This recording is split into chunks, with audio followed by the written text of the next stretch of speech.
Welcome to A1R Psychic Radio here on Moonstruck TV with Amanda Hall Psychic all the way from the Gold Coast here in Australia. Well, what a fantastic week it's been, hasn't it, around the world? You know, we've got some really promising news with vaccines coming forward for the COVID-19, which is absolutely sensational. And, you know, look, I mean, it can't come fast enough as far as I'm concerned. I mean, the world needs to heal again. I know here in Australia we've got one in stage 3 clinical trials as well. So I think the world's going to have an abundance of vaccines to sort of choose from. And that's probably a good thing when you consider we've got to vaccinate the whole globe. It's not just individual countries or continents. So let's get on to the Simply Tarot card of the week, which is the Six of Swords. Now, the Six of Swords is one of these sort of ambiguous cards that when I was doing a lot of teaching over my career, that people used to say to me, well, how does this card really relate to me, Amanda? It can be the card of boat or over water travel, or usually more importantly, it's turning your boat out of troubled waters into much calmer water. Now, if you look at your life, sometimes our lives are very turbulent. It's sort of like we're in a boat with turbulent water and we give anything to just be heading into calmer sort of times.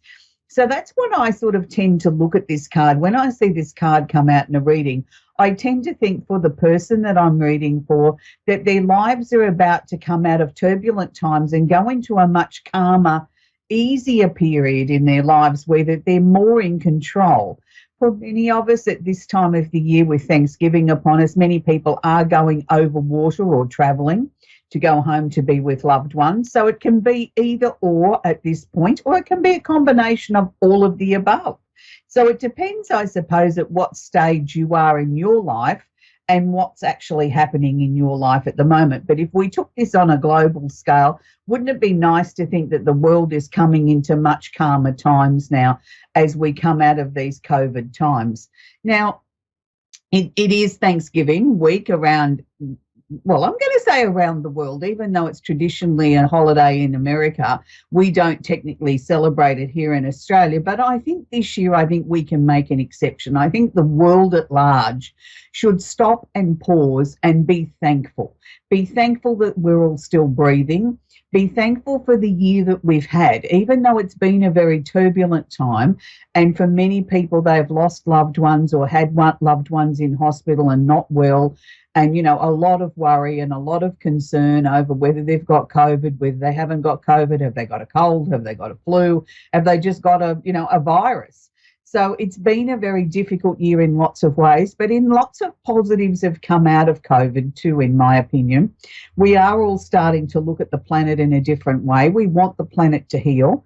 We've seen some of our nature and animals come back to their living glory, you know, that they've had times where they've been able to sort of just calm down and not had so much pollution and so much activity from us humans that they're actually becoming playful and looking for our attention. Plus also, I think on a more personal level, I think we all had plenty of time to duck under the covers and have a really good, long, hard look at ourselves and a long, hard look at our lives and what was important to us. And I know from working with many of you and speaking with many of you through various forms of social media that it's been a time when you've started to realign what is really important in your life. And the main thing that's come out of that is money's not as important to me as it once was.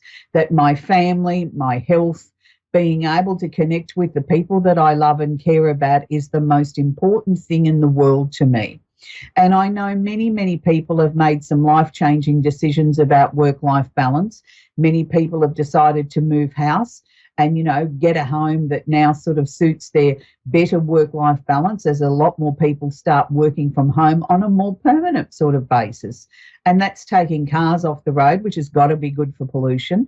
And I know that it's been an incredibly lonely time for a lot of people too, that they didn't realise how lonely they were being confined to their own four walls, and suddenly sort of realised that the people that they thought were important in their lives, that they, spent a lot of time with, whether it be work colleagues or friends, that all of a sudden those friendships, the dynamics of those relationships changed.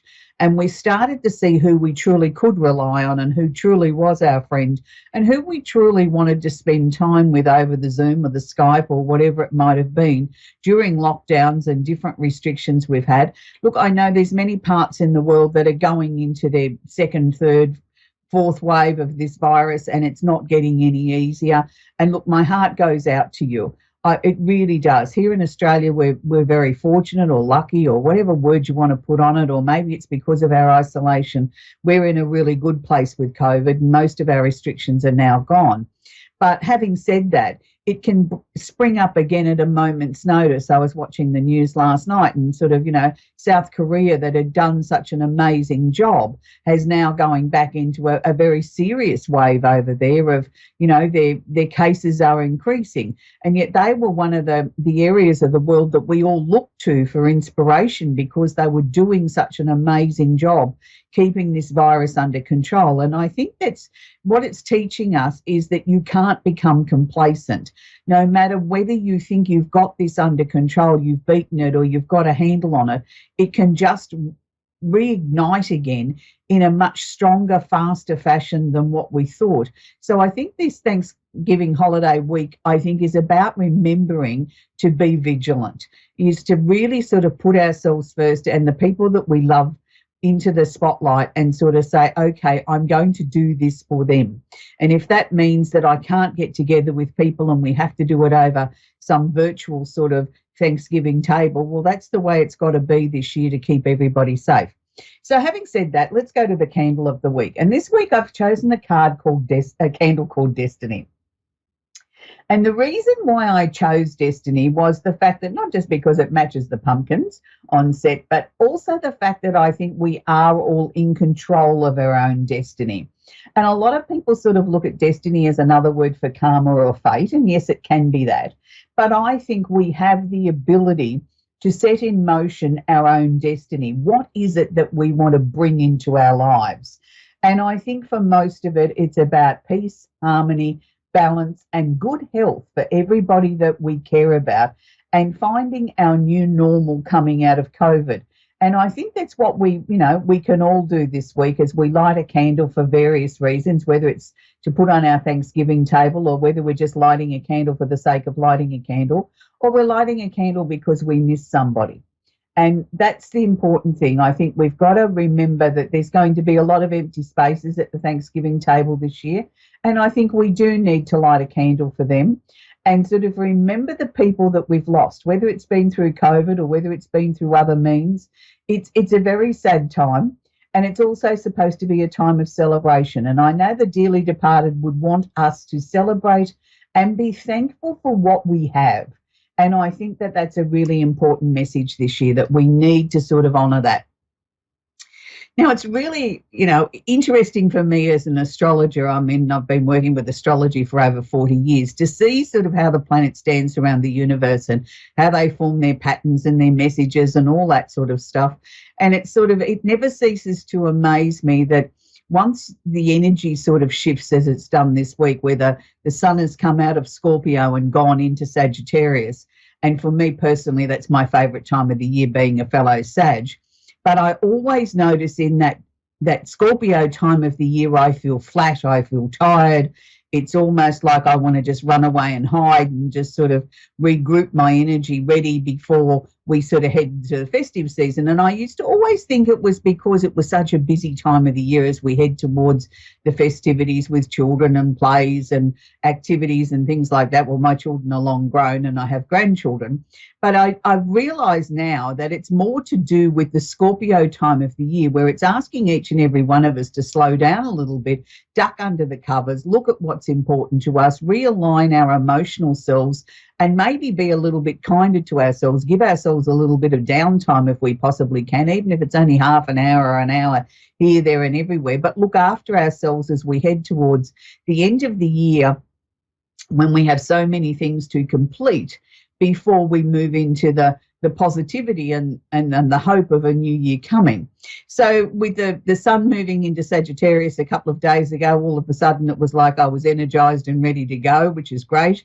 But I also sort of noticed this morning when I looked at the charts before I did the show, as I was prepping for the show, we have the moon, the emotional planet in Aries. So no wonder I'm feeling sort of quite buoyant and fired up this morning, because I'm able to sort of feel the momentum sort of building, the positivity sort of happening, that people are starting to get excited about things. Now, the moon in Aries is only going to be there for 2.5 days. It's only just gone into Aries, but it's holding hands or conjunct Chiron, the planet of the wounded healer. So what is the moon asking us to do here? Well, what the moon's asking us to do over Thanksgiving is to be very, very conscious and very focused on the fact that we need to be quite selfish, quite self-centered, and maybe set some new traditions or maybe do things a little bit differently. And it's a time of healing. Now, whether that's we're going to heal ourselves or we're going to heal other members of the family by maybe changing up our Thanksgiving this year, where there'll be a lot of people that won't be getting together with big family groups around the USA because of COVID. There'll be lots of people that will still do it because that's what they've always done. But for those of you that have made the decision to put your loved ones first and sort of all just have Thanksgiving with your immediate families, that's what this moon is about, is healing the self and sort of finding different ways to communicate. For the rest of us around the world, it's going to be a time where we really need to look at what we can do to keep ourselves safe and keep our loved ones safe too. Maybe shake things up a little bit, do things a little bit differently. Maybe put together your holiday plans for Christmas and New Year, shake them up into a different way. Look at sort of having much smaller gatherings so that we don't spread this virus, that we all use the technology that we've got to make this festive season very positive and very happy. Now, we also have the planet of Mercury, the communication planet, is sitting in Scorpio. So we all need to be very aware of our communication. Now, sometimes it's going to be like we've eaten razor blades for breakfast and we can be quite cutting and we don't realize that we're hurting someone else's feelings. So I want you to stop, pause and think. If you're going to say something that could have consequences, or you're opening your mouth about an emotional issue, make sure you stop, get it very clear in your mind, work through in your mind what the consequences could be. The last thing that we want to do is set family feuds in motion now with everything that's been such a difficult year and so many changes. Let's just be a little bit kinder to each other. Yes, of course, we have the three culprits that we've been working with all year. We've got Pluto, Jupiter and Saturn all sitting in Capricorn. So Pluto is the planet of transformation. The slow, deliberate, definite energy of Pluto is now starting to bring things, I think, to the forefront. We're now starting to see through all the hype and the BS that's been going on around the world, whether it's been politically, whether it's been whatever it's been. It's just been a year of sort of announcements after announcements after announcements. And I don't know about you guys, but I'm quite frankly sick of politics here in Australia and all the BS that seems to spew out of their mouths. None of them seem to be able to get up and tell the truth. And I think a lot of people are sort of brain dead from listening to and looking at politics, and wherever you've been and whatever your elections have been, they've all seemed to have been such a drama. Everything's been played out on the stage. And it's like, just get over yourselves and get on and do the job that you're paid to do and elected to do. Now, by having said that, I think also we're going to have some more announcements, some more breakthroughs on the COVID front, hopefully some more vaccines that'll be put out there that, we can start vaccinating the world and get back to a new normal. But we also may find that travel arrangements and things like that may never go back to the way that they were before. So we've got lots of things on the horizon, lots of things that we need to look forward to. But I think there's also lots of things that we're going to need to adjust to that's going to become the new world that we'll move into. So we're going to talk with Christy in Atlanta, Georgia in the USA. Are you there, Christy? Yes, I am. How are you? I'm very well, thank you, Christy. Happy Thanksgiving. Do you have a question I can work with, sweetie? Yeah, my boyfriend left back in October. He said he was leaving the relationship, and we've still seen each other since. We have the twin flame dynamic. We've been intimate. I was just wondering if you saw him coming back into the relationship and when. Very, very interesting, because when I tune into his soul, the first thing he sort of tries to share with me that this is over, this is permanent, this is the way I want it. But I'm going to say to you, I disagree with that. It's almost like he's having an each way bet. Yes, I've declared I want my freedom. Yes, I want out of the situation. Yes, I want to move forward. But at the same time, I still want to have one foot in the relationship. Well, you can't sit on the fence with something like this. I feel what's sort of happening is that he knows deep down he's still got some decisions or some choices that he's got to make for himself personally about where his life's going and what he wants out of the future. But part of that is he hasn't quite made up his mind whether you fit into that or not. Look, I don't want to give you false hope, but I don't want to rule it out either. What I'm being shared with here from his soul, not what's in his mind, in his conscious mind, but from his soul, is that the decision hasn't been made yet. And by February next year, we will know what the answer is. So what I'm going to ask you to do is keep an open mind. Do what comes naturally to you, what feels right. If he comes back towards you and starts talking about a future, just be a little bit protective of yourself and say, yes, okay, that all sounds good, but I'll just, hold a little bit back for yourself. I strongly believe that there's more than a 70% chance that this relationship will reignite again, but in a much stronger, more definite sort of way than where it was heading before. It strikes me as this was a karmic relationship, and the karma is now complete. And this is why he sort of felt the need to sort of say that this is over, it's finished, I'm done, have a great life. But at the same time, just because it was a karmic relationship doesn't mean that it has to be the end of it. Some people sort of think, oh, well, once the karma's been repaid like a debt, that's it. We all move on happily ever after. Yes, some people do. But a very small margin of karmic relationships actually reinvent themselves as like a brand new relationship starting in this lifetime. And that's where I want to put this relationship. I keep looking at it in that sort of way, that we have this very slim margin here of this reigniting itself, but it's like as if you've just met each other again for the very, very first time, and we go back to the beginning and we start a relationship on a totally different footing where it's much more secure, it's much more equal. There seemed to be sort of such highs and lows in it before that you never really were able to sort of say, I know where this is going. Every time you thought you got to that point, something came in out of nowhere and sort of derailed it again. All those factors would be gone this next time. It would be a much more equal relationship. So I'm going to say, Christy, hang in there.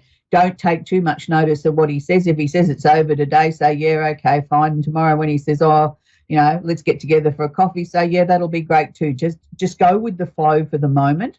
And hang on to what you feel in your soul. Your soul's telling you this is not over. So let's hang on to that. Yeah, I'm a medium, and my guides tell me it's not over, that he comes back. But we've been intimate a lot, and I just wanted to know if that hurts the chances or if I should pull back on that. No, look, it's one of those very tricky areas. On a karmic level, I could say to you it's not going to interfere or detract or hurt it in any way, nor is it going to enhance it. So my answer to that, and I don't mean to sound evasive, is just do what feels right at the time. You've got to go with like living in the moment, not making a plan about anything for even tomorrow. It's like what feels right at this second? What is my gut telling me? And if you do that, Christy, you won't feel as if you've done the wrong thing. And if it doesn't work out, you won't feel as if you've been used or whatever, because you went into it with your eyes wide open and you made choices that were right for you. So that would be my suggested course of action. There's no right or wrong in this situation. And that's the thing. Karmic relationships don't sit into it's all black or it's all white. There's more shades of grey, more variations than anything. And I feel that you're in a very, very good position. It's not very often I see karmic relationships where we get a second go at it. Do you know what I mean? Where we get the opportunity to start a whole brand new relationship out of a karmic relationship. So I'd hang in there if I was you, Christy, and have a very, very Happy Thanksgiving, my sweet. You too. Thank you. Thank you. We're going to talk with Nikki in New Orleans in Louisiana. Are you there, Nikki? Yes, I'm here. Hi, Nikki. Do you have a question I can work with, sweetie? Can you repeat that? Do you have a question I can answer for you, sweetie? I don't know. I don't really have a question. I'm just seeing. Oh, there must have been a reason why you phoned into the show. Well, whenever I take pictures and I zoom in my eyes, I see faces, and I don't know what that's really about. Okay, when you're doing that sort of thing, that can be used connecting with your spirit guides, and we all have more than one spirit guide. There's many, many different belief systems out there, and I'm not saying one's right and one's wrong. It's what works for you and what you believe in is right for you. For me personally, I tend to look at spirit guides as being people that have passed over, that were connected to me emotionally, family members, those sort of people. But quite often, as we're starting to develop our own psychic ability, and we are all psychic, it's just a matter of not all of us choose to do that for a profession or choose to exercise it and strengthen it. But as we start to work with things like that, we can have things that we consider to be abnormal or strange or different, like you're tuning into something or you're looking at a photograph or something and you get all these visions, all these faces, and you don't quite understand how to work with that. Just go with it. Don't sort of try and control it or dominate it or ask it questions or anything. Just go with it. At times there might be feelings that you'll get, and other times there might be absolutely nothing. It just looks like a mass of pretty pictures, and that's okay too. There's no hard and fast rules. Nikki, one thing I am picking up around you is there a massive amount of change going on in your life at the moment? Have you brought a number of things to an end or a conclusion in the last couple of months, particularly since October? Have you made some very strong choices and decisions?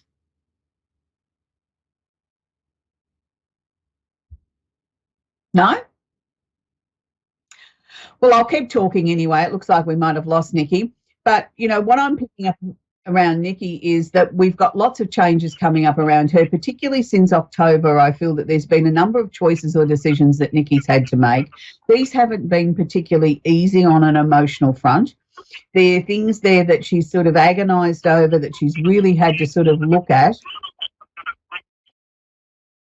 and work out whether or not these choices are right for her. So it's been a really emotionally difficult time for Nikki there. But look, I'm going to say, Nikki, I think you're coming through the other side of this and you're doing really well. And you need to just focus on what's important to you now. You need to put yourself number one. And by doing that, I think you'll find that your answers will become clearer. Also, I believe your psychic ability will start to sort of formulate and become more decisive, more directional, that you'll start to get not just little visions when you start taking photos and things like that and you're seeing other things or other faces or other pieces of scenery, but I think you'll start to get some very strong dreams too, and some of those are going to be very vivid. Now, when people sort of say to me about vivid dreams aren't always in full-blown colour. Sometimes they're just in black and white. Sometimes they're a dream where you don't even see visions, but what you do see is you see the emotion or the direction of what is actually happening. So are you still with us, Nikki? Yes, I'm still with you. Okay. So what I've been talking about, is that resonating with you? Is that making sense, sweetie? Yes, it is. Good, because I want to see you continue on this path, because whatever changes or whatever decisions you've made since, and I keep being shown the month of October, these were powerful. These were things that not necessarily were you avoiding or putting off, but they became so urgent that you couldn't ignore it, that you had to sort of say, okay, it's now time. I've got to make a final decision on this. And this is going to free you up, I feel, a lot more for moving into 2021, where you can move forward with choices and decisions more for you and be able to be more true to Nikki. It's sort of a time where I want to see you sort of become a little bit selfish and put yourself first and say, this is really important for me. This is what I need to be doing. You have a lot of, I was going to say spiritual energy, but I don't know that that's the right word. You've got a lot of messages coming from the other side that are going to come to you sort of thick and fast, and not all of them are going to be meant for you, and not all of them are meant to be life-changing, and a lot of them might seem confusing or don't add together. It's like putting a bunch of things together on a plate that none of them, go together. Just ignore those bits. If it doesn't sort of jump out at you straight away with a definite, clear message, then say, well, okay, that's fine. They're just sort of, it's like everybody's sort of trying to come through and give you their pearls of wisdom all at once. And it's like, Uncle Fred's come in, and then Auntie Mary's come in, and someone else has come in, and they've all had 3 words or 5 words they can say, but nobody's had the airtime to be able to give you the whole sentence or the whole paragraph. And that's okay, because it's like everybody's sort of trying to let you know that they're there. I feel by February you're going to find that you'll know exactly where you're going, what you need to do, and what the next steps are in your life. But all I can say to you is, as long as you do what feels right to you and feels right very strongly to you, you won't make a mistake. There'll be a lot of other things around you that sort of are just like noise. They're just there for the sake of taking up space. We don't necessarily need to give them airtime. Who's the dark-headed man in your life? Is that someone special, a love interest? Yes, ma'am. Well, I just keep getting this beautiful, oversized pink heart around him. So I don't know whether he's about to declare his love for you or things are getting stronger, but I certainly get a nice energy there around him. He seems to really, really be madly in love with you, even if he hasn't been able to tell you that yet. He's going to show you that. I'll put it that way, Nikki. But look, that's where we're going to leave Nikki in New Orleans. It's been a pleasure to work with Nikki. She's got a great life ahead of her, and a very intuitive, very psychic young lady who I think is really going to develop over the next 12 or so months, and that's a good thing to see. For the rest of us mere mortals, we're going to, sort of power along and enjoy Thanksgiving and find 3 things I think that you can be thankful for, and sort of put them underneath your candle, whatever your candle is, and sort of send it out to the universe and say, these are the 3 things, or the minimum of 3 things that I'm very, very thankful for.